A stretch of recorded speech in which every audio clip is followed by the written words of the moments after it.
So ಮುಂದೇನು ಅನ್ನುವಂಥದ್ದು ಒಂದು ದೊಡ್ಡ ಪ್ರಶ್ನೆ. ಈಗಾಗಲೇ ನಾವು ಸಾಕಷ್ಟು ಮಾತಾಡಿದ್ದೀವಿ. ನಮ್ಮ ಜೊತೆಗಿದ್ದಾರೆ ಸಿ ಟಿ ರವಿ, ಮುದ್ದಹನುಮೇಗೌಡರು, ದಿನೇಶ್ ಗುಂಡೂರಾವ್ ಮತ್ತು ವಿನಾಯಕ್ ಭಟ್ ಮೂರರು. ಇಲ್ಲಿ ತನಕ ಸಾಕಷ್ಟು ಚರ್ಚೆ ಆಗಿದೆ. ಬನ್ನಿ ಚರ್ಚೆ ಮುಂದುವರಿಸ್ತಾ ಇದ್ದೀನಿ ದಿನೇಶ್ ಗುಂಡೂರಾವ್ ಜೊತೆಗೆ. ದಿನೇಶ್, ತಾವು ಹೇಳ್ತಾ ಇದ್ದೀರಿ, ತಾವು ರವಿಗೆ ಉತ್ತರ ಕೊಡ್ತಾ ಇದ್ರಿ. ಇಲ್ಲ, ಯಾಕಂದ್ರೆ ಈ ಭಾರತೀಯ ಜನತಾ ಪಕ್ಷ ಈಗ ಅವ್ರು ಹೇಳಿದ್ರು ನಮ್ಮ ಕಾಂಗ್ರೆಸ್ ಪಕ್ಷದ ನೈತಿಕತೆ ಎಲ್ಲಿದೆ, ನಿಮ್ಗೆ ನೈತಿಕತೆ ಜಾಸ್ತಿ ಇದೆ ಅಂತ ಇಲ್ಲ. ಯಾಕಂದ್ರೆ ಬಿಜೆಪಿ ಅವ್ರಿಗೆ ಯಾವಾಗಲೂ ಕೂಡ ಹೇಳ್ಕೊಳ್ತಕ್ಕಂಥ ಪಕ್ಷ ಅದು. ನಮ್ಮಲ್ಲಿ ಜಾಸ್ತಿ ನೈತಿಕತೆ ಇದೆ. ನಾವು ಈ ದೇಶದ ಸಂಸ್ಕೃತಿ, ದೇಶದ ಪರಂಪರೆ ಮತ್ತು ಭಾರತ್ ಮಾತೆ ಪೂಜೆ ಮಾಡ್ತಕ್ಕಂಥ ಜನ ನಾವು, ಶ್ರೀರಾಮ ಅದೆಲ್ಲ ಹೇಳ್ಕೊಂಡಿರ್ತಕ್ಕಂಥ ಜನ ಅವರು. ಇವತ್ತು ಅವರ ಪಕ್ಷದಲ್ಲಿ ನೋಡಿ, ಮಂತ್ರಿಮಂಡಲ ನೋಡಿ, ಒಂದು ಕಡೆ ಇವರು ಯಾರು ರಾಮಚಂದ್ರ ಗೌಡರು ಹಗರಣದಲ್ಲಿ ಸಿಕ್ಕಾಕೊಳ್ತಾರೆ, ರಾಜೀನಾಮೆ ಕೊಡಿಸ್ತಾರೆ, ಇನ್ನೊಂದು ಬೋರ್ಡಿಗೆ ಚೇರ್ಮನ್ ಮಾಡ್ತಾರೆ. ಇನ್ನೊಬ್ಬರು ಯಾರು ಕೃಷ್ಣ ಶೆಟ್ಟಿ ಅದಕ್ಕೂ ಸಿಕ್ಕಾಕೊಳ್ತಾರೆ, ರಾಜೀನಾಮೆ ಕೊಡಿಸ್ತಾರೆ. ಅದ್ರಲ್ಲಿ ನೋಡಿ, ಅಂದರೆ ನಾನು ಹೇಳ್ತಕ್ಕಂಥದ್ದು, ಅಲ್ಲಿ ಲೋಕಾಯುಕ್ತ ರಿಪೋರ್ಟು ದೆಹಲಿಯಲ್ಲಿ ಇರ್ತಕ್ಕಂಥದ್ದು, PWD ಅದು ಈ ಮನೆಗಳು ಕಟ್ತಕ್ಕಂಥದ್ದು ವಿಚಾರದಲ್ಲಿ ಅದಕ್ಕೂ ಇದಕ್ಕೂ ಹೋಲಿಕೆ ಅಜಗಜಾಂತರ ಆಗುತ್ತೆ ಒಂದು ಕಡೆ. ಮತ್ತು ಇನ್ನೊಂದು ಕಡೆ ಲೋಕಾಯುಕ್ತ ರಿಪೋರ್ಟ್ಗೆ ಖಂಡಿತವಾಗಿಯೂ ನಾವು ಒಪ್ಕೊಳ್ಬೇಕಾಗುತ್ತೆ. ಅದಕ್ಕೆ ನಾವು ಗೌರವ ಕೊಡಲೇಬೇಕು, ಯಾರೇ ಆಗಿರಲಿ. ಧರಮ್ ಸಿಂಗ್ ಅವ್ರ ಬಗ್ಗೆ ಹೇಳೋದು, ಧರಮ್ ಸಿಂಗ್ ಅವರು ಈ ಆರೋಪಗಳು ಬಂದಾಗ ಅವ್ರೇನು ಮುಖ್ಯಮಂತ್ರಿನಾಗಿರಲಿಲ್ಲ. ಒಂದು ಎಲೆಕ್ಷನ್ ಕಂಟೆಸ್ಟ್ ಮಾಡೋದು ಇವ್ರ ಪಕ್ಷದಲ್ಲಿ ಎಷ್ಟೋ ಜನ ಕ್ರಿಮಿನಲ್ ಕೇಸ್ಗಳು ಇರ್ತಕ್ಕಂಥವರೇ ಮಂತ್ರಿಗಳಿದ್ದಾರೆ. ನಾನ್ ಬೇಲೆಬಲ್ ವಾರೆಂಟ್ ನೀವು ಹೇಳ್ಬಿಟ್ರಲ್ಲ ಸರ್, ನೀವು ಕೇಳ್ಕೊಳ್ಳಿ. ಇವ್ರ ಮೇಲೆ ಮಂತ್ರಿಮಂಡಲ ಇರ್ತಕ್ಕಂಥವ್ರ ಮೇಲೆ ವಾರೆಂಟ್ಗಳು ಬರ್ತಾನೆ ಇರ್ತದೆ. 18, 20, 30 ಬಾರಿ ಅವ್ರು ಹಾಜರಾಗೋದಿಲ್ಲ.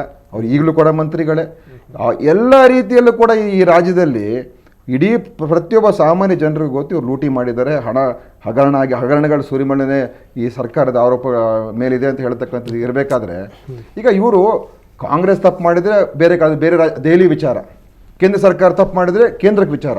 ನಾವು ಇವತ್ತು ಚರ್ಚೆ ಮಾಡ್ತಾ ಇರ್ತಕ್ಕಂಥ ಇವತ್ತು ಡಿಬೇಟು ಇವ್ರ ಪಕ್ಷದ ರಾಜ್ಯದ ಸರ್ಕಾರದ ಬಗ್ಗೆ, ಇವರ ಒಂದು ನಡವಳಿಕೆ ಬಗ್ಗೆ ಅಲ್ವಾ.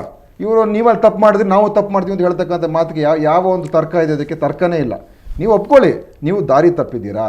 ನೀವು ಏನೇನು ತತ್ವ ಸಿದ್ಧಾಂತ ಮೌಲ್ಯಗಳ ಬಗ್ಗೆ ನೀವು ಯಾವಾಗಲೂ ಕೂಡ ಕೊಂಡಾಡ್ತಿದ್ರಿ, ಅದೆಲ್ಲ ಕೂಡ ಗಾಳಿ ಕೂರಿದ್ದೀರಾ.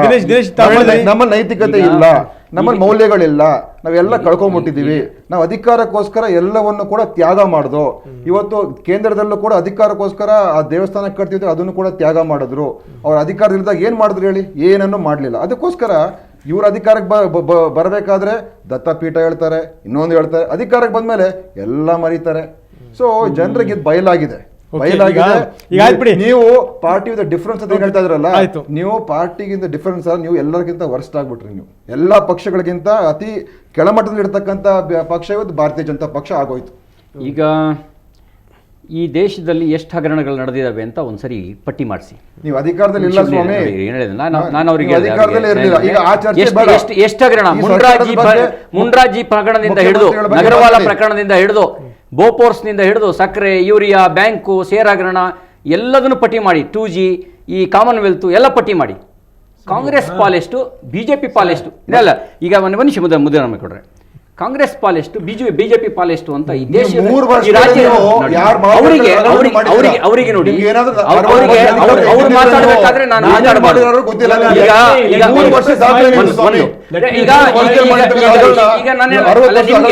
ನಿಮಗೆ ಚರ್ಚೆ ಆಗ್ಬೇಕು ಅಂತಿದೆಯೋ ಅಥವಾ ನನ್ನ ಮಾತಿಗೆ ಅಡ್ಡಪಡಿಸ್ಬೇಕು ಅಂತ ಚರ್ಚೆ ಆಗ್ಬೇಕು ಅಂತ ನೀವು ಮಾತಾಡ್ಬೇಕಾದ್ರೆ ಈಗ ನಾನು ಅವ್ರಿಗೆ ನೋಡಿ, ಅವ್ರಿಗೆ ಕೈಲಿ ಈಗ 1,76,000 ಕೋಟಿ 2G ಹಗರಣ. ನಮ್ಮ ರಾಜ್ಯದ 3 ವರ್ಷದ ಬಜೆಟ್ ಅಷ್ಟಾಗಲ್ಲ, ಅಷ್ಟು ನುಂಗಿದ್ದಾರೆ ಇವರು ಕಾಂಗ್ರೆಸ್ನವರು, ಲೂಟಿ ಹೊಡೆದಿದ್ದಾರೆ. ಅದರೊಳಗಡೆ ಒಬ್ಬ ಸಹಿ ಹಾಕ್ದಂತ ಒಬ್ಬ ಜೈಲಲ್ಲಿದ್ದಾರೆ, ಇನ್ನೊಬ್ಬ ಸಹಿ ಹಾಕ್ತವ್ರು ಇವತ್ತು ನಮ್ಮ ದೇಶದ ಡಿಫೆನ್ಸ್ ಮಿನಿಸ್ಟರ್ ನೋಡಿ. ನೀವು ಏನೇನೋ ಒಬ್ರು ಸೈನ್ ಹಾಕಿದವರು ಜೈಲಲ್ಲಿ,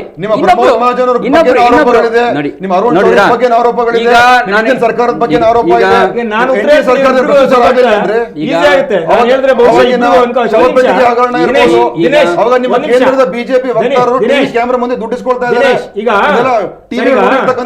ಸರಿಗ ಒಂದು ದಯಮಾಡಿ ದಿನೇಶ್ ಒಂದ್ ನಿಮಿಷ ದಯವಿಟ್ಟು ಮಾತಾಡ್ಬೇಡಿ ನೀವು. ಮುಗಿತಾ ನಿಮ್ದು? ಹೇಳ್ತೀನಿ. ನೀವು ಮಾತಾಡೋ ಅಷ್ಟು ಹೊತ್ತು ನಾನು ಸುಮ್ಮನೆ ಇದ್ದೆ. ನೀವು ಹೇಳಿದ್ರಿ, ನೋಡಿ, ನೀವು ಏನೋ ನೀವೊಂದು ಮಾತಾಡಿ. ನೀವೊಂದು ಪದನ ಬಳಸಿದ್ರಿ, ನೀವೇ ಹೇಳಿದ್ದು. ನೀವೊಂದು ಪದ ಬಳಸಿದ್ರಿ, ಲೂಟಿ ಅಂತ ಹೇಳಿ. ಇವತ್ತು ನೀವು ಅತಿ ಸ್ವಿಸ್ ಬ್ಯಾಂಕ್ ಕೀಳು ಮಟ್ಟದಲ್ಲಿ ಸ್ವಿಸ್ ಬ್ಯಾಂಕ್ ನಲ್ಲಿ ದುಡ್ಡು ಇಟ್ಟಿರೋದು ಬಿಜೆಪಿ ದ. ಯಾರು ಗೊತ್ತಿದೆ? ಯಾರು ಗೊತ್ತಿದೆ? ಅದನ್ನ ಯಾಕೆ ತರಲ್ಲ? ಯಾಕೆ ಕಾನೂನು ತರಲ್ಲ? ಅವತ್ತು ಇಂಟರ್ನ್ಯಾಷನಲ್ ಅವತ್ತೇನ್ ಮಾಡಿದ್ರಿ ನೀವು? ನೋಡಿ ಇಲ್ಲಿ ಇವರಿಗೆ ಇದೇನೆ, ನೋಡಿ, ನೀವು ಇವರಿಗೆ ಇದೇ ಚರ್ಚೆ ಬೇಡ, ಇವರಿಗೆ ಚರ್ಚೆ ಬೇಡ, ಈಗ ಒಂದು ನಿಮಿಷ ನಾನು ಉತ್ತರ ಇವರಿಗೆ ಚರ್ಚೆ ಬೇಡ. ಈ ದೇಶದ ಜನರ ಮುಂದೆ, ಈ ದೇಶದ ಜನರ ಮುಂದೆ ನಿಮಗೆ ಚರ್ಚೆ ಬೇಡ, ಅದಕ್ಕೆ ಭಯ ಆಗ್ತಿದ್ರಿ. ಈ ದೇಶದ ಈ ದೇಶದ ನಿಮ್ದಿಲ್ಲ ತಾನೆ? ಯಾರು ಗೊತ್ತ್ರಿ? ನಿಮ್ದಿಲ್ಲ ತಾನೆ? ನಿಮ್ದಿರ್ಬೋದು. ನಿಮ್ದಿಲ್ಲ, ಹೌದು, ನಮ್ದಿಲ್ಲ ತಾನೆ? ತನ್ನಿ. ಯಾಕೆ ನನಗೆ ಗೊತ್ತಿಲ್ಲ ಸ್ವಾಮಿ. ಈಗ ನಿಮ್ಗೆ ಏನಂದ್ರೆ ನಿಮ್ಗೆ ಏನೋ ನೋಡಿ, ಅವರಿಗೆ ಚರ್ಚೆ ಬೇಡ, ಲಾಜಿಕಲ್ ಆಗಿ ಮಾತಾಡಿ. ನಿಮ್ಗೆ ಲಾಜಿಕಲ್ ಆಗಿ ಮಾತಾಡ್ತಾ ಇದ್ದೀನಿ, ಲಾಜಿಕಲ್ ಆಗಿ ಮಾತಾಡ್ತಾ ಇದ್ದೀನಿ. ಅವರಿಗೆ ಈಗ ನೀವು ಚರ್ಚೆ ಕರೆದಿದ್ದೀರಿ, ಅವರಿಗೆ ಒಂದು ಪೆನ್ನು ಪೇಪರ್ ಕೊಡಿ. ನಾನೇನ್ ಹೇಳ್ತಾ ಇದ್ದೀನಿ, ನೋಟ್ ಮಾಡ್ಕೊಂಡು ಇವರು ಯಾಕೆ ಏನು ಕ್ರಮ ಆಗ್ತಾ ಇಲ್ಲ? ಒಂದ್ ನಿಮಿಷ ಮಾತಾಡ್ಬೇಕಾದ್ರೆ ಅವ್ರಿಗೆ ದಯಮಾಡಿ ಹೇಳಿ, ನಾನು ಮಾತಾಡ್ಬೇಕು. ಈಗ ಅವರು ದತ್ಪೀಠಕ್ಕೆ ಬಂದ್ರು, ಅವ್ರು ದತ್ಪೀಠಕ್ಕೆ ಬಂದ್ರು, ರಾಮ ಮಂದಿರಕ್ಕೆ ಬಂದ್ರು, ನಾನ್ ಮಾತಾಡ್ಲಿಲ್ಲ, ನಡುವೆ ನಾನೇನು ಮಾತಾಡ್ಲಿಲ್ಲ. ಈ ದೇಶದಲ್ಲಿ ಪಾಕಿಸ್ತಾನದ ಸಮಸ್ಯೆಗೆ ಕಾರಣ ಹುಟ್ಟಾಕಿದ್ದೆ ಯಾರು ಅನ್ನೋದ್ರಿಗೂ ಚರ್ಚೆ ಮಾಡಬೇಡ. ಕಾಶ್ಮೀರ ಮಗುಲು ಮುಳ್ಳಾಗಿ ಕಾಡೋದಕ್ಕೆ ಯಾರು ಕಾರಣ ಅಂತ ಹೇಳ್ಬೇಕಾಗುತ್ತೆ.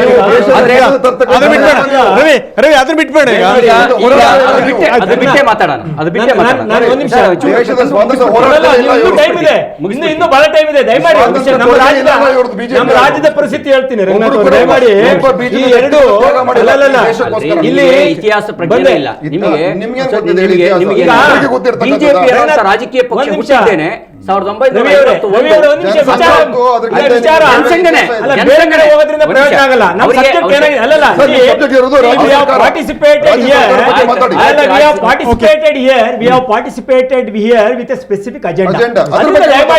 ಒಂದ್ ಹೇಳ್ತೀನಿ ನಾನು.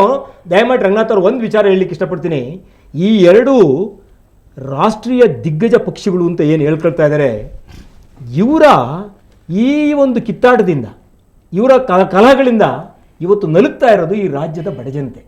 ನಾನು ಯಾಕೆ ಇದನ್ನ ಹೇಳ್ತಾ ಇದ್ದೀನಿ ಅಂದರೆ, ಕಳೆದ 3 ವರ್ಷಗಳಿಂದಲೂ ಕೂಡ ಈ ರಾಜ್ಯದಲ್ಲಿ ಹಗರಣಗಳ ಮೇಲೆ ಒಂದು ಹಗರಣ, ಆರೋಪಗಳ ಮೇಲೆ ಒಂದು ಆರೋಪ, ಇವತ್ತು ಈ ಸರ್ಕಾರದ ವಿರುದ್ಧ ಪ್ರತಿಪಕ್ಷಗಳಿರ್ಬೋದು, ಜನಸಾಮಾನ್ಯರಿರ್ಬೋದು, ಮಾಧ್ಯಮಗಳಿರ್ಬೋದು ಮಾಡ್ತಾ ಬಂದು ಈ ಹಗರಣಗಳ ಬಗ್ಗೆ ಕ್ಲಾರಿಫಿಕೇಶನ್ ಮತ್ತು ಇವರ ಆಂತರಿಕ ಜಗಳ ಮತ್ತು ಮೇಲ್ಗಡೆ ವರಿಷ್ಠರು ಈ ಗಲಾಟಿನಲ್ಲೇ ಇವತ್ತು ಈ ರಾಜ್ಯದ ಹಿತವನ್ನ ಕಾಪಾಡ್ತಕ್ಕಂಥ ದಿಸೆಯಲ್ಲಿ ಈ ಸರ್ಕಾರ ವಿಫಲ ಆಗಿರೋ ಜೊತೆಗೆ ಒಂದು ನಾನು ಹೇಳಿಕೊಟ್ಟೆ, ಇವತ್ತು ಇವರು ಬೋಫರ್ಸ್ ಹಗರಣದ ಬಗ್ಗೆ ಹೇಳ್ತಾರೆ, 2G ಸ್ಪೆಕ್ಟ್ರಮ್ ಅದ್ರದ್ದು ಹೇಳ್ತಾವ್ರೆ, ಅವ್ರ ಮೇಲೆ ಇವ್ರು ಹೇಳ್ತಾರೆ. ಆದ್ರೂ ಒಟ್ಟಾರೆ ಏನು ಇಸಿ ಅಪರಾಧದ ತೀವ್ರತೆ ವಿಚಾರ ಬೇರೆ, ಅಪರಾಧನೇ. ಈಗ ನೀವು ಪಿಕ್ ಪ್ಯಾಕೆಟ್ ಮಾಡಿದ್ರು ಅವನಿಗೆ 379ನೇ ಸೆಕ್ಷನ್ ಕೇಸ್ನೇ ಹಾಕ್ತಾರೆ. ಅವನು ಇಲ್ಲ ಅದರಲ್ಲೆಲ್ಲ ಒಂದು ಕಡೆ 1 ಲಕ್ಷ ರೂಪಾಯಿ ಕಳ್ತನ ಮಾಡಿದ್ರು ಅವನಿಗೆ 379 ಸೆಕ್ಷನ್ ಹಾಕ್ತಾರೆ. ಇವತ್ತು ಏನಾಗಿದೆ, ರಾಜ್ಯ ಸರ್ಕಾರ 2G ಸ್ಪೆಕ್ಟ್ರಮ್ ಅಲ್ಲಿ ಆಗಿರ್ತಕ್ಕಂಥ ದೊಡ್ಡ ಗಾತ್ರದ ಭ್ರಷ್ಟಾಚಾರವನ್ನು ತೋರಿಸಿ ನೀವು ಎಸ್ಕೇಪ್ ಆಗ್ಲಿಕ್ಕೆ ಸಾಧ್ಯ ಇಲ್ಲ. ಅದನ್ನ ಒಂದು ಕನ್ಕ್ಲೂಷನ್ ಬರ್ಬೋದು. ಇಲ್ಲಿ ಏನಾಗಿದೆ, ಒಟ್ಟಾರೆ ಈ ದಿಗ್ಗಜಗಳ ಪಕ್ಷಗಳ ಅವ್ಯವಹಾರಗಳು ಮತ್ತೆ ಭ್ರಷ್ಟಾಚಾರದಲ್ಲಿ ರಾಜಕೀಯದ ನೈತಿಕತೆ ಅಧಪತನ ಆಗ್ತಾ ಇರ್ತಕ್ಕಂಥದ್ದನ್ನ ನಾವು ಒಪ್ಕೋಬೇಕು. ಬರೀ ದಿಗ್ಗಜರ ಪಕ್ಷಗಳಲ್ಲ, ನಿಮ್ ಪಕ್ಷದವರು ಕೂಡ ಇವತ್ತು ಈ ರಾಜ್ಯವನ್ನು ಆಳಿದ್ದೀರಾ. ಯಾವ್ದು ಈಗ ಎಲ್ಲಾ ಪಕ್ಷದಲ್ಲೂ ಕೂಡ ಇವತ್ತು ಆಂತರಿಕವಾಗಿ ಈ ಒಂದು ಭ್ರಷ್ಟಾಚಾರದ ಕಾಂಗ್ರೆಸ್ ಬಿಜೆಪಿ ಜೆಡಿಎಸ್ ಅಂತ ಅಲ್ಲ, ಎಲ್ಲರ ಮುಂದೆ ಸವಾಲಿದೆ. ನಾಳೆ ವರದಿ ಬಂದ್ಮೇಲೆ ಕೇವಲ ಬಿಜೆಪಿ ಅವರು ಮಾತ್ರ ಅಲ್ಲ, ಗಣಿಯ ಧೂಳು ಎಲ್ಲರ ಮೂಗಿಗೆ ನಾವು ಒಬ್ಬರೇ ಸರಿ ಅವರೆಲ್ಲ ತಪ್ಪು ಮಾಡ್ತಾರೆ, ಅದು ಅವ್ರು ಸರಿ ನಾವು ತಪ್ಪು ಮಾಡ್ತೀವಿ ಅಂತಲ್ಲ, ಯಾರ್ಯಾರು ತಪ್ಪು ಮಾಡ್ತಾರೆ ವಿನಾಯಕ್, ತಾವು ಆರಂಭದಲ್ಲಿ ಹೇಳಲಿಕ್ಕೆ ಹೊರಟ್ರಿ, ತಾವು ಏನು ಅಂದರೆ ಏನೇನಾಗಿದೆ ಅನ್ನುವಂಥದ್ದು ಹೇಳಿಕೆ ಪ್ರತಿ ಹೇಳಿಕೆಗಳಲ್ಲಿರುವಂಥ ಗೊಂದಲ ಅಂತ ಮುಂದುವರಿಸಿ. ಮುದ್ದೆ ಹನುಮೇಗೌಡರು ಹೇಳಿದಾಗೆ ಏನಾಗಿದೆ, ನಮ್ಮ ದೇಶದ 2 ಪ್ರಮುಖ ರಾಜಕೀಯ ಪಕ್ಷಗಳು ನೈತಿಕವಾಗಿ ಮತ್ತು ಪ್ರಾಮಾಣಿಕತೆ ದೃಷ್ಟಿಯಿಂದ ಅಧಪತನಕ್ಕಿಳಿದಿದೆ. ಕಾಂಗ್ರೆಸ್ಸಿನವರು ಹಗರಣಗಳನ್ನು ಬೇಕಾದಷ್ಟು ಮಾಡಿದ್ದಾರೆ. ಅದಕ್ಕೆ ಕಾರಣ ಏನು ಅಂತ ಅವರು ಭಾಳಷ್ಟು ವರ್ಷ ಆಡಳಿತನೂ ಮಾಡಿದ್ದಾರೆ. ಈ BJP ಅವರಿಗೆ ಆಡಳಿತ ಸಿಕ್ಕಿದ್ದು ಇತ್ತೀಚೆಗೆ, ಆಮೇಲೆ ಎಕ್ಸೆಪ್ಷನಲ್ ಕೇಸ್ಗಳಿದೆ. ಹೇಳೋ ಪ್ರಕಾರ ಪರ್ಸೆಂಟೇಜ್ ಜಾಸ್ತಿ ಇದೆ ಅವ್ರದ್ದು ಅಂತ, ಅದನ್ನ ಅವರವರು ಪರ್ಸೆಂಟೇಜ್ ಅವ್ರವ್ರು ಹೇಳ್ಕೊತಾರೆ. ಅದನ್ನ ಈಗ ನಾವು ಜನರ ದೃಷ್ಟಿಯಿಂದ ನೋಡುವಾಗ ಏನಾಗುತ್ತೆ ಅಂದರೆ, ಯಾವುದೇ ಹಗರಣಗಳನ್ನು BJPದಾದಾಗ ಅವರು ಬಿಜೆಪಿಯವರು ಸಮರ್ಥನೆಗೆ ಕಾಂಗ್ರೆಸ್ ಹಗರಣಗಳನ್ನ ಬಳಸ್ಕೋತಾರೆ, ಕಾಂಗ್ರೆಸ್ನವರು ಇವರ ಹಗರಣಗಳ ಸಮರ್ಥನೆಗೆ ಅವರ ಹಗರಣಗಳನ್ನ ಬಳಸ್ಕೋತಾರೆ. ಆದ್ರೆ ಅಂತಿಮವಾಗಿ ಒಬ್ಬರಿಗೆ ಶಿಕ್ಷೆ ಆಗಿದ್ದು, ಈಗ ಒಂದು 10 ವರ್ಷದಲ್ಲಿ ಒಬ್ಬ ಮೇಜರ್ ವ್ಯಕ್ತಿಗೆ ಶಿಕ್ಷೆ ಆಗಿದ್ದನ್ನ ನಾವು ನೋಡೋದಕ್ಕೆ ಸಾಧ್ಯ ಆಗ್ತಾ ಇಲ್ಲ ನಮ್ಮ ದೇಶದಲ್ಲಿ. ಅಲ್ಲಿ ಈಗ ಇಬ್ರು ಹೋಗಿರಲ್ಲ ಒಳಗಡೆ ಹೋಗಿದ್ದಾರೆ ಅನ್ನೋದು ಬರೀ ಅಂದ್ರೆ ಅಂತಿಮ ಇದಲ್ಲ, ಅಂತಿಮವಾಗಿ ತೀರ್ಪು ಬರಬೇಕು. ಈಗ ಎ ರಾಜ ಅವ್ರನ್ನು ನೀವು ಕೇಳಿದ್ರೆ ಅವರು ಹೇಳ್ತಾರೆ ಏನು ಅಂದ್ರೆ ನನಗೆ ಎಲ್ಲೂ ಶಿಕ್ಷೆ ಆಗಿಲ್ಲ. ಇವತ್ತು ಹೇಳಿದ್ರು ಅವರು, ಹೆಂಗ್ ಗೊತ್ತಾ, ನನ್ನ ಅಪ್ರಿಷಿಯೇಟ್ ಮಾಡ್ಬೇಕು, ನೀವು ನನ್ನ ಒಳಗಡೆ ಹಾಕಿರಿ ಅಂತ ಹೇಳಿ ಅಂತ. ಹೌದು, ಅವ್ರು ಈಗ ಕಾಂಗ್ರೆಸ್ನವರು ಸಮರ್ಥನೆಗೆ ಯೂಸ್ ಮಾಡ್ಕೋತಾ ಇದ್ದಾರೆ. ಅವಾಗ ಹೇಳಿದ್ರು, ಈಗ ದೇಶ್ಮುಖ್ ಅವರಿಗೆ ಬಾಂಬ್ ಸ್ಫೋಟದ ವಿಷಯದಲ್ಲಿ ಅಲ್ಲಿ ರಾಜೀನಾಮೆ ಕೊಡಿಸಿದ್ರು CM ಆಗಿ, ಸೆಂಟ್ರಲ್ ಅಲ್ಲಿ ಮಿಲಿಟರಿಶಿಪ್ ಕೊಟ್ಟರು.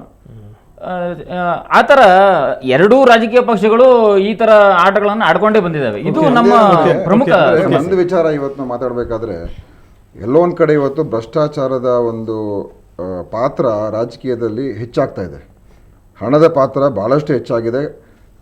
ಇದನ್ನು ನಿಯಂತ್ರಣ ಮಾಡತಕ್ಕಂಥದ್ದು ಕೇವಲ ನಾವು ಈಗ ಒಬ್ಬರ ಮೇಲೆ ಆರೋಪ ಮಾಡಿಕೊಂಡು ಪ್ರತ್ಯಾರೋಪ ಮಾಡ್ಕೊಂಡು ಹೋದರೆ ಆಗೋದಿಲ್ಲ.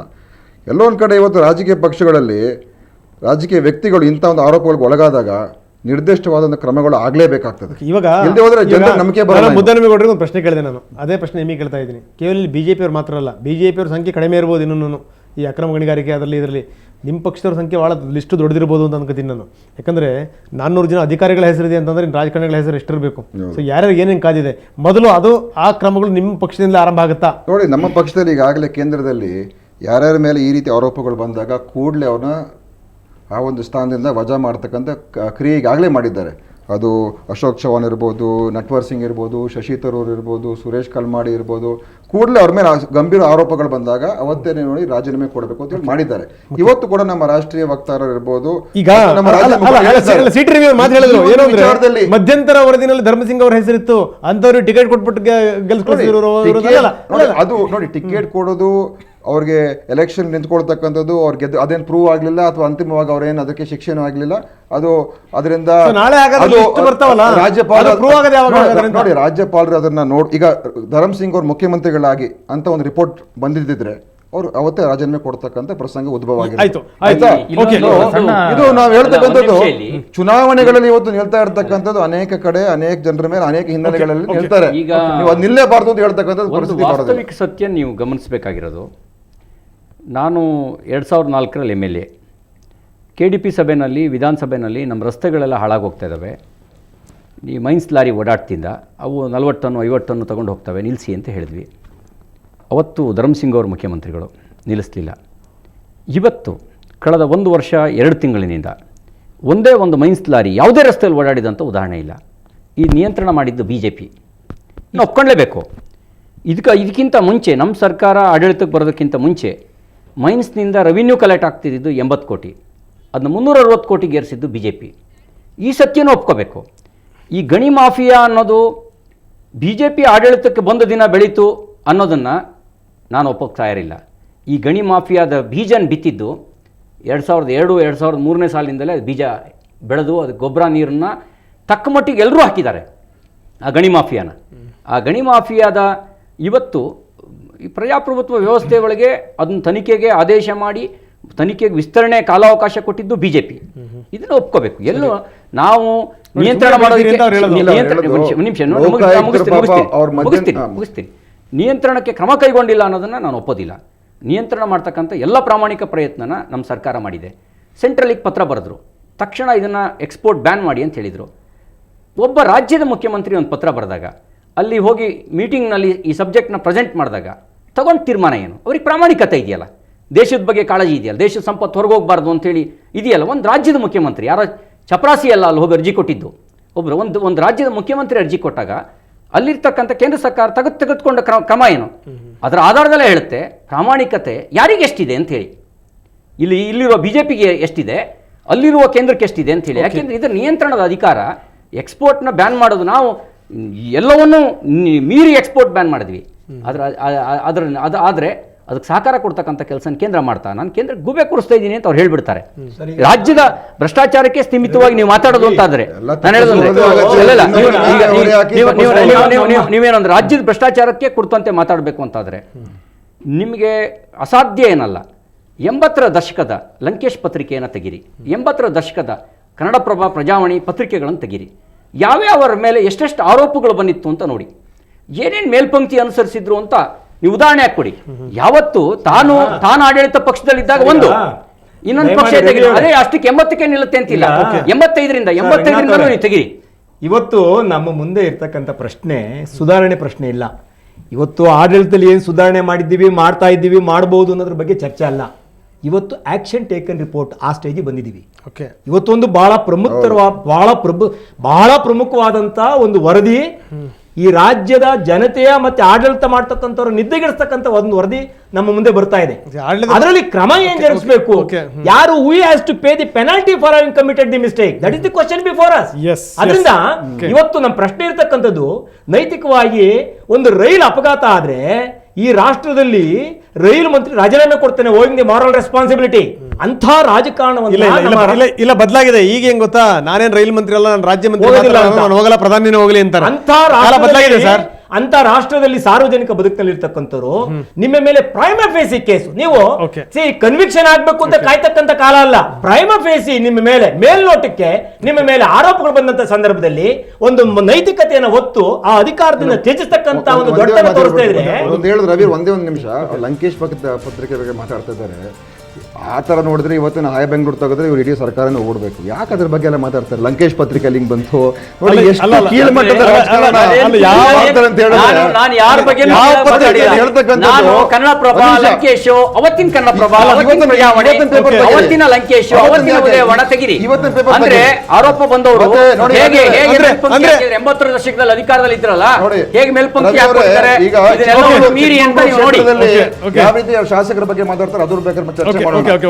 ವಿಚಾರ ಇನ್ನೊಂದು ಒಂದೇ ಕೊನೆಯದಾಗಿ, ನೀವ್ಯಾಕೆ ನಾನು ಕುಂಬಳಕಾಯಿ ಕಳ್ಳ ಅಂತಲೂ ಹೇಳಿಲ್ಲ, ನೀವ್ಯಾಕೆ ಹೆಗಲ್ಮುಟ್ಟು ನೋಡ್ಕೊತೀರಿ? ನಾನು ಕುಂಬಳಕಾಯಿ ಕಳ್ಳ ಅಂತ ಹೇಳಿಲ್ಲ, ನೀವ್ಯಾಕೆ ಹೆಗಲ್ಮುಟ್ಟು ನೋಡ್ಕೊತೀರಿ? ನಾನು ನಿಮ್ಮ ಬಗ್ಗೆನೇ ಮಾತಾಡ್ಲಿಲ್ಲ, ನೀವ್ಯಾಕೆ ಹೆಗಲ್ಬಿಡ್ತಾ ಇದ್ದೀರಾ? ಇನ್ನೊಂದು ಎರಡನೇ ಮಾತು ಏನಂತ ಹೇಳಿದ್ರೆ, ಇವ್ರು ಹೇಳ್ತಕ್ಕಂಥದ್ದು ಏನು, ಅವತ್ತಿನ ಕಾಲದಲ್ಲಿ ರೇಣುಕಾ ರಾಜೇಂದ್ರನ್ ಯಾವುದೋ ಒಂದು ಸಣ್ಣ ಒಂದು ಕಾನ್ಸ್ಟೇಬಲ್ ವಿಚಾರಕ್ಕೆ ರಾಜೀನಾಮೆ ಕೊಟ್ಟರು. CM ಇಬ್ರಾಹಿಂ ಅವರು ಯಾವುದೋ ಒಂದು ಸಣ್ಣ ವಿಚಾರ ರೋಲೆಕ್ಸ್ ವಾಚ್ಗೆ ರಾಜೀನಾಮೆ ಕೊಡ್ತಾರೆ. ಇಲ್ಲಿ ಇವ್ರು ಬೆತ್ತಲೆ ಆಗ್ಬಿಟ್ಟಿದ್ದಾರೆ, ಇವರು ಎಲ್ಲ ಬಿಚ್ಚಿ ನಿಂತು ಬಿಟ್ಟಿದ್ದಾರೆ. ಇವ್ರಿಗೆ ಏನ್ ಹೇಳಿದ್ರು ಕೂಡ ಇವ್ರಿಗೆ ಏನೇ ಮಾಧ್ಯಮಗಳಲ್ಲಿ ಬಂದ್ರು, ಯಾವುದೇ ಪತ್ರಿಕೆಗಳು ಬಂದ್ರು, ಇವಾಗ ಎಚ್ಚೆತ್ತುಕೊಳ್ಳುವಂತ ಸ್ಥಿತಿನಲ್ಲಿ ರಾಜಕಾರಣಿಗಳಿಲ್ಲ. ಅದು ತುಂಬಾ ಸ್ಪಷ್ಟವಾಗಿರುವಂತ, ಅದು ಬಹಳ ಆತಂಕಕಾರಿ ವಿಚಾರ. ಮುಂದಿನ ಜನಾಂಗಕ್ಕೆ ಯುವ ರಾಜಕಾರಣಿಗಳು, ಮುಂದೆ ಭವಿಷ್ಯದ ರಾಜಕಾರಣಿಗಳಿಗೆ ನೀವೇ ಸಂದೇಶ ದುರಂತನೇ ಖಂಡಿತವಾಗಲು ಅಂತ. ಸೊ ಹೀಗಾಗಿ ಏನು ಅಂತಂದ್ರೆ ಒಂದು ಎಚ್ಚರಿಕೆ ಬೇಕಾಗಿದೆ. ಹೌದು, ಜನ ಜಾಗೃತರಾದಾಗ ಮಾತ್ರ ಇವರು ಸರಿಯಾಗ್ಲಿಕ್ಕೆ ಸಾಧ್ಯ. ಜನ ಜಾಗೃತರಾಗಬೇಕು. ಮತ್ತಷ್ಟು ನಿಮ್ಗೆ ಚರ್ಚೆ ಮಾಡ್ತೀನಿ. ಸಣ್ಣ ಬ್ರೇಕ್ ನಂತರ ಚರ್ಚೆ ಮುಂದುವರಿಯುತ್ತೆ.